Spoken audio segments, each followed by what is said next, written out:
Apa kabar kalian Halo semua? semuanya. Halo. FPL Mania mantap. Ketemu lagi sama Ketemu kita. lagi. S3 Oke. bola. Wede, hari ini kita mau belajar intermediate itu kalau kemarin kalian kan naik kelas kan dari SMA, ini kuliah. Karena nanti kalian akan ada pelajaran tentang bagaimana cara kalian bekerja di kelas selanjutnya. Ini kan ini masih kuliah nih, kelas kedua seorang profesor ini loh ya. Hari ini kita akan membahas tentang bonus point system. Kan kalian pasti suka bingung ya. Kalau di FPL, kenapa sih ini pemain bagus mainnya tapi kok BPS-nya kecil gitu? Ya. Atau mungkin dan penting banget ya, Van ya. Karena bonus point ini bisa membedakan hasil skor kita tuh di akhir tuh. Lumayan. Betul, 3 poin tuh, 3, 2, 1 lumayan. Apalagi kalau di top 10 kali 2. Jadi 6. Kalau kalian bisa mikirin pemain mana nih yang kira-kira berpotensi punya BPS gede dan kalian bisa beli itu. Dan jadi itu kita akan bahas semuanya di PDP Prof. Dijawab please. Oke. Soklah ya, langsung aja lah. Profesor Stefan, waktu dan tempat. Oke, sip. Thank you. Let's go in. Oke, jadi untuk episode kali ini kita akan belajar tentang yang namanya bonus point system ya. Kalau kalian main FPL kan sering tuh pemain kalian dapat nilai lebih. Kenapa sih dapat nilai lebih? Kenapa? Apa yang nentuin? Itu kita bahas di sini. Yang pertama harus kalian tahu, bonus point system dan bonus point itu hal yang berbeda. Oke? Jadi bonus point system itu adalah suatu satuan yang dibangun sama FPL nih untuk menghargai performa seseorang pemain. Jadi kadang-kadang ada pemain yang mainnya bagus, tapi dia gak bikin gol, tapi gak bikin assist, tapi mungkin aja dapat bonus poin, dapat poin tambahan kalau memang dia mainnya bagus. Gitu. Nah, gimana cara melihat pemain ini bagus atau enggak? Dari statistik. Makin banyak passingnya, makin banyak umpannya yang jadi shoot, makin banyak shoot on targetnya, makin sedikit pelanggarannya gitu. Nah, statistik itu didapat sama FPL dari Optastats. Makanya episode sebelumnya kita bahas dulu nih, Optastats itu artinya apa, CBI itu apa, recovery itu apa, dan kawan-kawan. Jadi buat yang nonton ini, kalau ternyata setelah nonton ini kalian nggak ngerti ini apa sih, kalian harus nonton dulu episode. Balik lagi ya, sebelumnya. dicek lagi. Ya. Nah, intinya si bonus point system ini adalah ditambah-tambahin semua tuh performa player. Kalau dia passing, dapat berapa poin. Kalau dia gol, dapat berapa poin. Kalau dia umpan, jadi shoot, dapat berapa poin. Walaupun nggak gol gitu ya. Nah, di akhir pertandingan, bonus poin setiap pemain itu diurutin. Yang bonus poin sistemnya terbesar akan dapat 3 bonus poin. Okay. Jadi beda ya. Kalau bonus point system itu tadi untuk menghargai pemainnya. Nah, yang bonus point systemnya yang terbesar, dikasih 3 bonus poin tambahan. Di-convert jadi poin di FPL ya? Betul, ya. Jadi bukan dapat bonus poin sistemnya, tapi dapat bonus poinnya. 3 atau 2 atau 1. Nggak ada 2,5 gitu. Nggak ada. 3 atau 2 atau 1 dilihat dari jumlah bonus poin sistem dia. Oke. Jadi pemain yang paling banyak bonus poinnya dapat 3, yang kedua bonus poin sistemnya paling banyak dapat 2, yang ketiga bonus poin sistemnya paling banyak dapat 1. Kurang lebih kayak gitu ya. Kadang suka ada yang misah sih, Pak. Tiba-tiba bonus poinnya 3, terus pemain yang kedua nggak dapat 2, malah cuma dapat 1. Nah, itu ada lagi nanti di akhir kuliah. Ya, gue jadi ngomong kata kuliah. Di akhir presentasi ini gitu ya. Gimana kalau bonus point sistemnya ada yang sama, ada yang seri, itu ada peraturannya juga ya. Oke. Nah, kita bahas dulu nih. Bonus point system itu per posisi beda. Jadi sama kayak waktu kalau di awal main FPL kan di episode 1 level beginner tuh gue bilang tuh kalau gol dicetak sama defender sama dicetak striker beda poin gitu ya. Bonus point system juga sama nih. Di sini kita lihat ini yang umum-umum dulu nih. Jadi kalau main sampai 40 menit dapat 3 bonus. Ini yang masih semuanya sama. Oke. Kita lihat di sini nih. Dapat yellow card tuh minus, dapat red card tuh minus. Udah mah poinnya di asli dikurangin, poin FPL-nya, bonus poin sistemnya pun dikurangin gitu. Nah, beda sama ini bawah-bawahnya nih, kayak conceding penalty. Kalau dia melakukan pelanggaran dan jadi dapat penalti lawan ya, terlepas dari penaltinya masuk atau enggak, kan FPL poinnya nggak ngaruh ya udah aja. Nggak nambah, nggak berkurang. Tapi dikompensasinya tuh di bonus poin sistemnya, di minus 3. Ya, sama juga nih, kalau dia di tackle, setiap dia bawa bola dan di tackle kerebut, dia di minus. Makanya pemain-pemain kayak Hazard, Pulisic gitu agak susah dapat bonus poin karena dia banyak coba dribble, tapi banyak cobaan tackle juga. ya. Tapi sebenarnya setiap dia sukses dribble tuh ngelewatin satu pemain, dia tuh dapat satu bonus poin juga sebenarnya.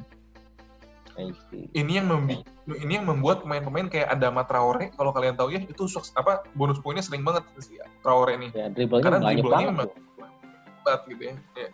Terus ini nih, kalau dia dilanggar kalau dia melakukan pelanggaran -1. Jadi back yang sering banyak pelanggaran kayak David Luiz gitu tuh itu susah dapat bonus poin. Udah mah kebobolan, pelanggarannya banyak lagi. I see.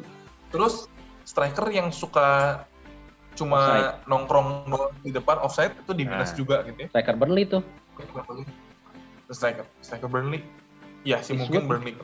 Paling banyak offside. Ya Chris Wood. Ya. Nah itu tadi yang berhubungan dengan gimana? Kalau ada striker pemain bagus, anggap Son. Son. Di awal sampai menit 90 nyetak hat-trick, nyetak assist, BPS-nya pasti gede kan? Iya betul, karena kalau dia menit akhir dia red card. Ya. Tetap dapat 3 bonus poin kan? Karena dia tetap paling gede BPS-nya kan? Kalau paling gede ya. Lihat dulu, lain gimana? Kalau pemain-pemain lainnya gimana? Kan dilihat dari sini nih tadi nih. Kalau dia nyetak gol, nanti ada di bagian shoot. Red card cuma minus 9 tuh bonus poin sistemnya. Ya, maksudnya kan, gol lebih banyak. Kalau kalian suka lihat nih, di FPL kalau kalian buka situsnya, FPL itu kan pas kita lihat skor, misalnya BPS Son itu totalnya 48, misalkan gitu. Yang kedua posisinya cuma 34. Terus season kartu merah minus 9 pun masih 39 kan? Iya betul. Tetap dapat 3 poin gitu kan? Betul. Next dulu dah. Okay. Nah, next dulu nih, defensive action nih. Setiap back itu melakukan 2 CBI, apa itu CBI? Clearance, block, interception. Udah dibahas di sebelumnya. Episode sebelumnya ya. Okay. Itu bakal dapat 1 poin. Nah, setiap 3 recoveries dapat 1 poin, gitu ya. Setiap successful tackle dapat 2 poin. Nah, setiap net successful tackle. Kalian udah tahu ya, successful tackle itu beda sama one tackle ya. Ya. Dan ini dihitung net. Jadi successful tackle dia dikurangin sama miss tackle dia dalam satu pertandingan dikali 2. Gitu ya. Makanya ini kenapa nih? Kalau dulu Wan-Bissaka ini kan tackle-nya banyak banget ya, kalian udah tahu pasti ya. Wan-Bissaka tuh tackle-nya banyak. Memang waktu di Crystal Palace menang 1-0, dia dapat bonus poin 3. Kenapa? Karena tackling-nya successful lagi. Tiap satu tackle tuh dapat 2 bonus poin dia. Dia pengen dapat penghargaan Golden Leg panjang gitu. Golden Leg. Bukan buat leg gitu, panjang kaki. Nah, terus ini kalau clean sheet, kiper sama defender dapat 12 bonus poin tambahan. Midfield enggak. Nah, ini ruginya. Jadi kalau kalian punya defensive midfield nih, Pak, mungkin kerjanya defensive midfield sama capeknya sama back-nya, tapi nggak dapat bonus poin. Kalau defender sama goalkeeper dapat 12. Nah, kiper setiap satu save dapat 2 poin. Lumayan banget dong. Kalau back harus 2 CBI buat dapat 1 poin. Kiper tuh 1 save cukup langsung dapat 2 poin. Apa kabar De Gea? 14 save 28 poin langsung. Nah, itu kan zaman itu walaupun Arsenalnya kebobolan, walaupun MU-nya kebobolan, enggak kebobolan, Pak. No. Clean sheet itu. Gitu. Enggak. Nah, itu fix lah De Gea 3 bonus poin kan. Terus nahan penalti tuh dapat 15 poin juga, kiper bonus poin. Kalau dia bikin betul. Nah, kalau dia bikin error, dilihat dulu errornya jadi shoot atau jadi gol. Kalau errornya jadi shoot minus 1 doang, kalau jadi gol minus 3. I see. Kepa dong minus 3 terus. Nah, Kepa nggak bisa dibilang error. Gue mau tanya kalian lagi. Orangnya udah error ya? Quiz. Musim lalu yang paling banyak save, satu musim 141 save, siapa? Pope. Kata Tony Pope. Oke. Terus worst save buat kiper yang main lebih dari 30 game. Yang mau ngomong Kepa sih. Cuman kayaknya bukan Kepa sih. Ini harusnya tim Enggak sih, Tim Krul juga lumayan. Tapi kayaknya kalau best save bukan Pop deh. Pop tuh lebih ke clearance nggak sih? Best save gue Dubravka deh.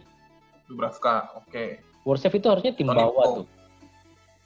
Cuman harusnya Bawah. Kepa lah. Gue pengen Kepa nih muncul nih namanya. Nah, Kayaknya Alisson deh. Jarang diserang. Ya, bisa jadi. Bagus. Bisa jadi. Nah, ini yang gue suka nih. Kalau Tony berpikir tim papan bawah nih. Justru kiper tim papan bawah tuh save-nya banyak banget, Ton. Iya, makanya tadi gue bilang Tim Krul, tapi nggak jadi. Tim Krul banyak. Ya. Oke. Successful tackle 172. Ndidi. Bukan, Deng. Bukan Ndidi sekarang. Ini, VVD harusnya. VVD. Van Dijk. Iya. Oke. Bukan AWB lagi. Coba Evan. Wan bisa yang kalah. paling sering. Wan Bisaka, oke. Bukan itu. Terus ini, yang paling sering menang adu nyundul. Van Dijk lagi lah, Van Dijk. Van Dijk lah. Nah, paling banyak clearance. Ini kalau nggak salah back Burnley, Tarkowski. Harusnya Ariel Duel juga Tarkowski itu harusnya berarti. Ya, oke. Kalau mau block shoot? Ini harusnya back Burnley juga. Tarkowski lagi lah. Tarkowski lagi. Evan mana nih intercept? Paling banyak intercept siapa, Van? Intercept siapa ya? Kayaknya Burnley oke sih kayaknya intercept. Tarkowski. Tarkowski lagi. Udah lah, coba nih. Kasih Tarkowski semua lah. Clearance tambah block tambah intercept Tarkowski. Nggak mungkin. Recovery? Kenapa? Nggak mungkin. Soalnya CBI-nya clearance block interception ditambahin bukan 310. Berarti salah satu bukan Tarkowski. Benar. Oke. Recovery. Ya udah Tarkowski lah ya. Recovery. Nah ini nih. Ya, Tarkowski lah. Siapa yang paling sering error dan errornya tuh bikin gawangnya ketembak 5 kali sepanjang musim. Ini satu pemain doang. David Luiz. Maguire. Oke. Kalau yang errornya bikin timnya kebobolan? Nah itu David Luiz. Jawaban kalian pada salah ya. Gue benar. Jadi best save tadi Evan bener ya. Bener Kepa bener. Ternyata yang paling banyak tackle tuh Ricardo Pereira. Worst save? Yang paling banyak block tuh Tyrone Mings. Aston Villa. Paling banyak intercept tuh Diego Rico. Ya, Bournemouth. Baru sadar Rico ternyata ada hasilnya ya. Nah, itu dia. Jadi kalau dilihat ya, center back dari tim papan atas itu jarang muncul di sini ya. Van Dijk, Maguire gitu.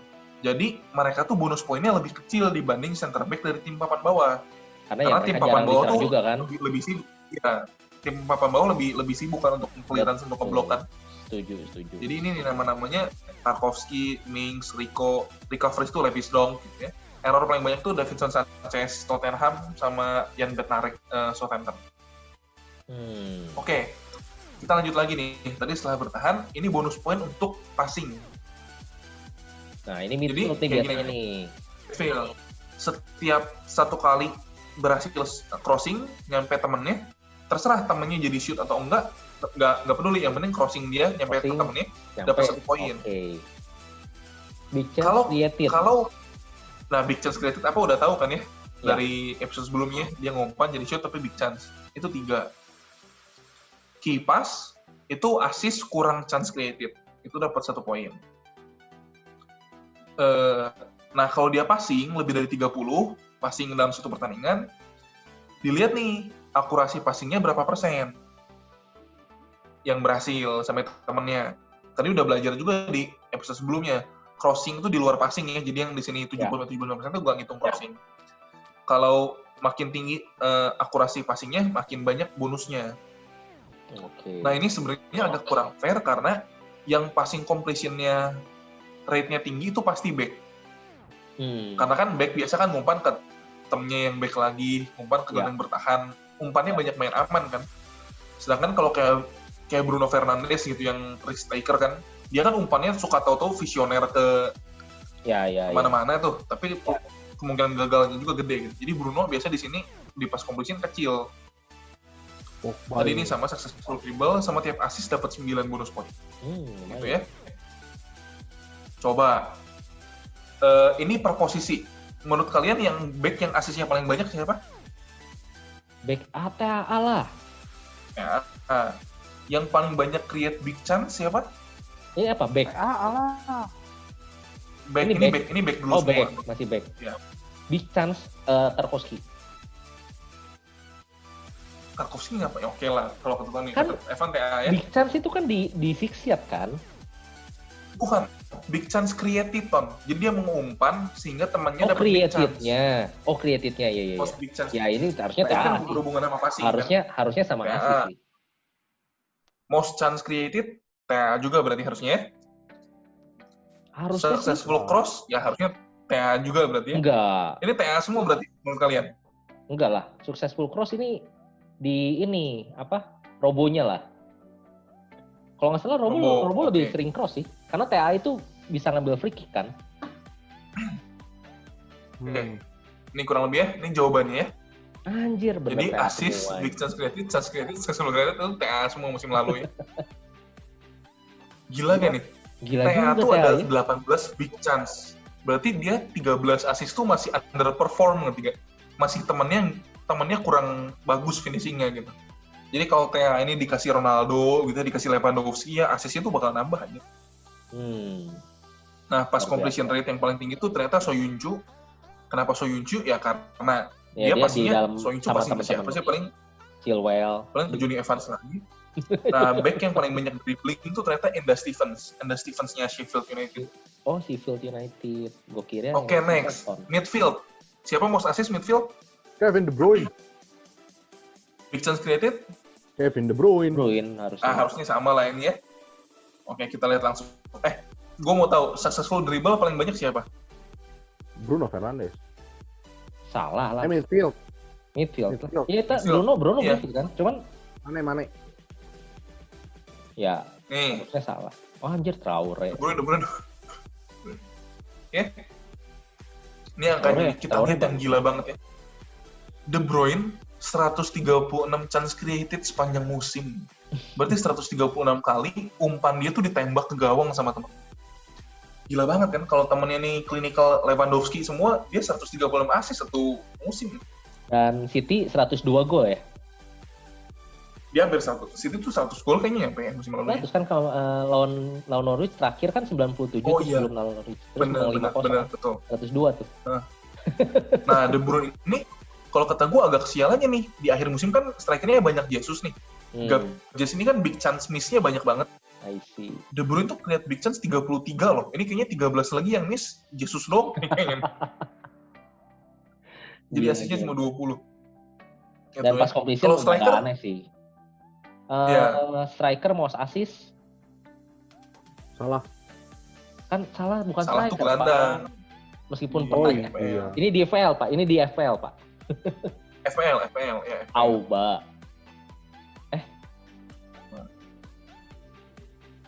Bukan. Coba siapa striker yang asisnya banyak, umpannya banyak jadi shot, tapi dianya sendiri nggak golin. Rashford nih harusnya. Kalau nggak Rashford, Firmino. Jimenez. Bobby Firmino. Nih, 8 assist itu Firmino. Chance created, gila loh. Gue juga gak nyangka ya. Firmino tuh 52 kali umpannya di shot. Ini berarti salah Hamaman itu cuma nunggu Firmino ngasih ke mereka aja sih. Terus mereka yang shoot. Betul sekali. Gitu ya. Nah di sini bisa kita lihat juga nih Jesus nih main aman. Paling banyak dribbling Ayu musim lalu di FPL. Berdasarkan ini ya source-nya member area Fantasy Football Scout. Gitu. Menarik ya. Ya. Gak ada kiper most assist, nggak ada kiper most assist big chance itu nggak ada. Alisson menang. Ya, masalahnya kiper jadi big chance Alisson gimana ceritanya? Alisson sama kita salah. Oh, iya MU sih, bisa sih. Nah, masuk, itu chance created sih. Oke, terakhir ini ya. Tadi setelah defense, setelah passing, ini sekarang kita shooting terakhirnya. Kalau nyetak gol itu, nah yang kita lihat di sini nih ya, kalau striker nyetak gol, kan poinnya lebih sedikit daripada midfield ya. Striker 4 poin, midfield 5 poin ya. Tapi bonus poinnya lebih besar. Jadi kemungkinan kalau striker bikin gol, poinnya 4, tapi bonus poinnya 3. Gitu. Jadi ya saling timpa lah sama midfield. Terus kalau gol yang dicetaknya juga penentu kemenangan, jadi kalau misalnya 2-1 nih, yang nyetak gol kedua di timnya itu dapat tambahan 3 bonus poin sistem lagi. Oh. Gitu ya. Kalau nyetak ini, kita udah unggul 2-0, terus nyetak lagi 3-0, yang dapat gol winning berarti gol ketiga. Meskipun kita udah unggul. Ya.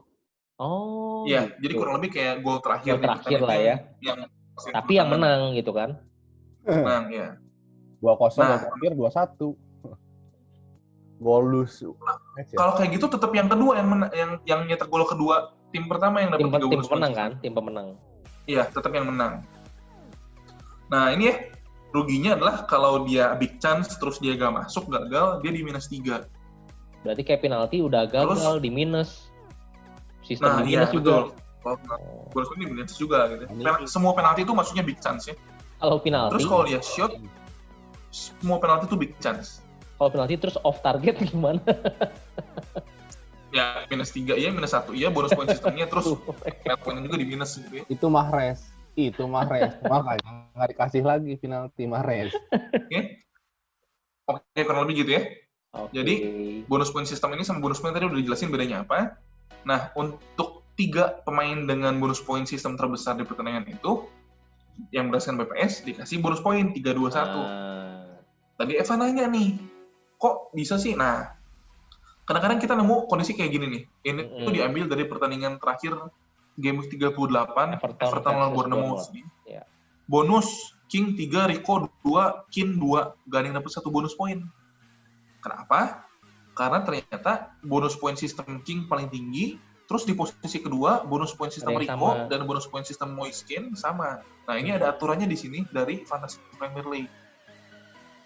Gitu ya? Pokoknya intinya jadi kalau sama misalnya, bagi poin gitu ya. Tapi kalau misalnya di bawahnya ini 2 berarti ya.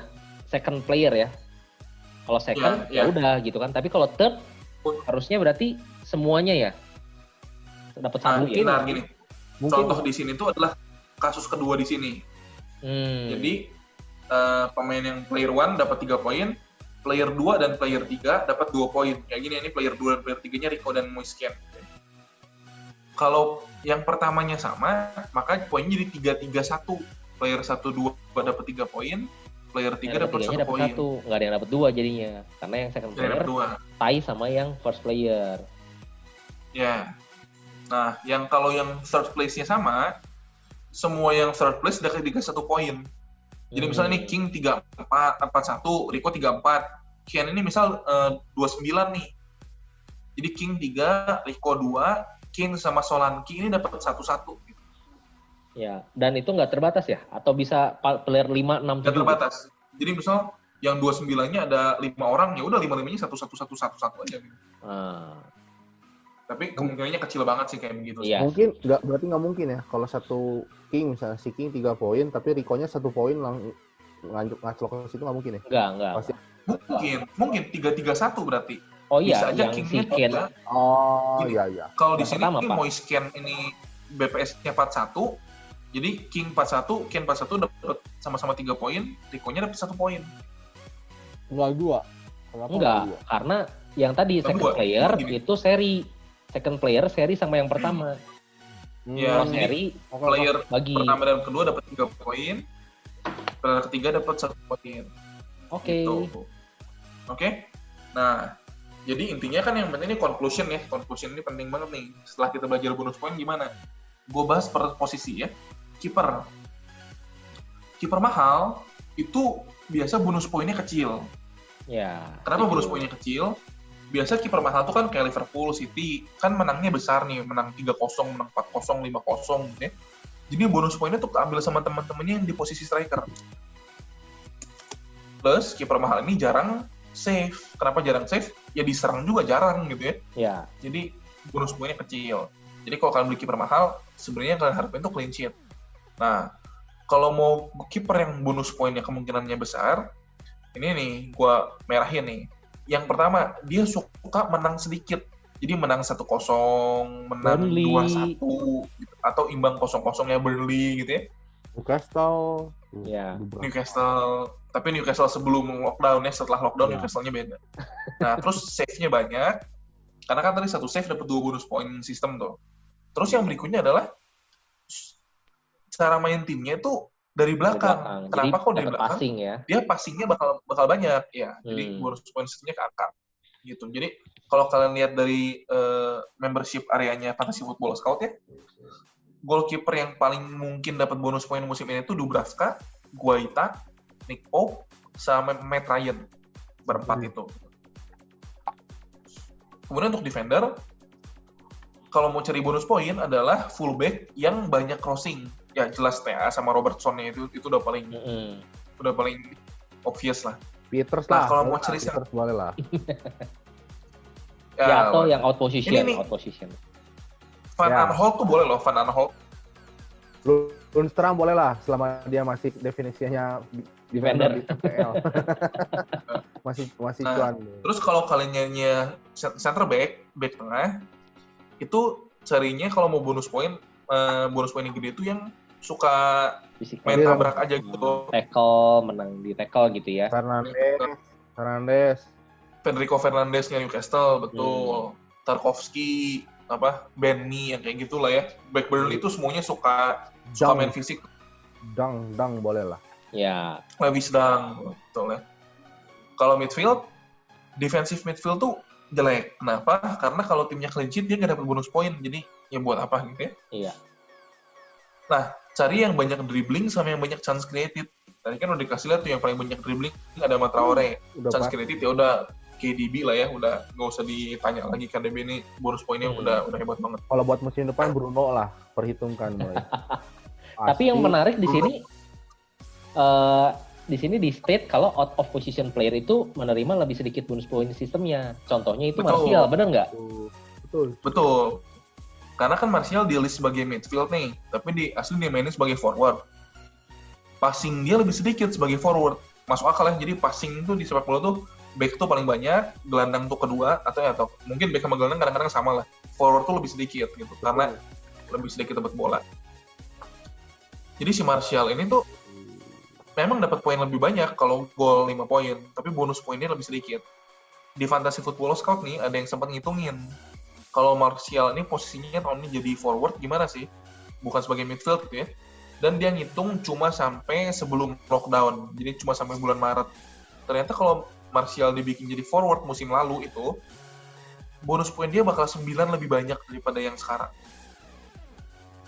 Gitu ya, jadi out of position player tuh poinnya menjanjikan, tapi sebenarnya bonus poinnya berkurang. Tapi FPL poin yang bukan bonus nih, yang biasanya aja lebih besar. Bonus poinnya lebih sedikit, jadi ya cukup impas lah gitu ya. Nah kalau forward ini, yang banyak dapat bonus, itu yang nembaknya lebih sedikit. Tapi akurasinya bagus. Jadi nembak banyak, tadi kan udah dikasih lihat ya. Nembak banyak kalau semuanya gol sih ya udah pasti banyak bonus poinnya. Gitu. Tapi kalau banyak nembak, tadi kan ada tuh di yang attacking, kalau big chance-nya miss atau shoot-nya off target itu malah ngurangin bonus poinnya terus. Iya. Jadi striker-striker yang banyak nembak itu belum tentu bonus poinnya banyak. Jadi itu kurang lebih soal bonus poin. Trio MU itu cukup chance-nya gede ya buat dapat DPS. Enggak juga. Kalau kata gua, karena tersebar kemana-mana. Betul, karena tersebar. Masalahnya yang jadi striker tunggal itu mid, yang jadi sayap adalah striker di FPL. Iya. Kalau lu mau cari striker yang bonus poin magnet banget tuh kayak Ings tuh, kayak di Southampton. Karena Southampton kalau bikin gol kemungkinan besar dikasihnya ke dia terus gitu. Vardy gitu ya. Iya. Kalau MU kan nyebar tuh, kadang-kadang Martial, kadang-kadang Rashford, kadang-kadang Greenwood. Ya. Tapi kalau Leicester kan Vardy terus, Southampton Ings terus. Nah, kayak gitu yang dicari. Oke, gitu. Kalau begitu, kalian sudah bisa menentukan kan siapa saja pemain yang mungkin kalian akan beli dengan mempertimbangkan. Semoga dengan informasi ini, teman-teman semua para manajer yang nonton, jadi lebih bijak dalam pemilihan pemain. Jadi nggak beli Ndidi gitu ya, itu. Nggak Kia gitu ya. Jadi ini buat informasi aja buat teman-teman. Semoga ini jadi enlightenment buat pencerahan juga teman-teman untuk pemilihannya lebih selektif. Betul. Gitu. Oke. And itu aja dari kita. Kalau ada teman-teman yang mau nanya atau ada yang mau suggest kita bahas apa nih, boleh taruh aja di kolom komen. Dan please like and subscribe guys. Comment, Thank you. share, and subscribe. Bye-bye.